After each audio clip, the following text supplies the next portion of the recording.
বর্তমানে আমি এখন আছি টাটা কোম্পানিতে, টাটা মোটরস কোম্পানিতে, সেখানে আমি কাজ করি। আর এটা হচ্ছে তার পাঞ্চিং কার্ড।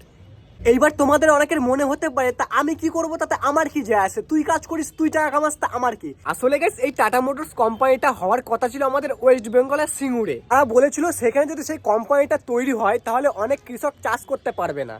আর আজকে সেখানে চাষ করার কথা তো বাড়ি দাও, আজকে সেখানে একটা গাছও পর্যন্ত কেউ লাগায়নি, শ্মশান হয়ে পড়ে আছে জায়গাটা। আর এই কোম্পানিটা পুরো তৈরি হয়ে গেছিল, শুধু তাদের জন্য এই কোম্পানিটা আজকে বন্ধ হয়ে গেল। ঘর বাড়ি, বন্ধু বান্ধব, নিজেদের গ্রাম, সব থেকে বড় কথা নিজের শহর ছেড়ে এখন অন্য শহরে আসতে হয়েছে আমাদের। আসলে মজার ব্যাপার কি বলতো, আজকে যেখানে অন্য শহরের মানুষেরা আমাদের শহরে যাওয়ার কথা, আমাদের শহরে গিয়ে ওই কোম্পানিতে কাজ করার কথা, সেখানে আমরা এসেছি তাদের শহরে। মানে সত্যি মানুষেরা এখনো নিজেদের ভালোটা বুঝতেই পারেনি ভাই। এই তাদের কাছে আমার একটাই অনুরোধ, 1,500 টাকা করে বেকার ভাতাদের ভাতা না দিয়ে, মদ খাওয়ার টাকা না দিয়ে, তাদের একটা করে কাজ দিয়ে দাও। আর তোমাদের বলছি বন্ধুরা, তোমরাও যদি আমার সাথে একমত হও তাহলে অবশ্যই কমেন্টে জানিও, তোমাদের বেকার ভাতা চাই না একটা করে চাকরি চাই।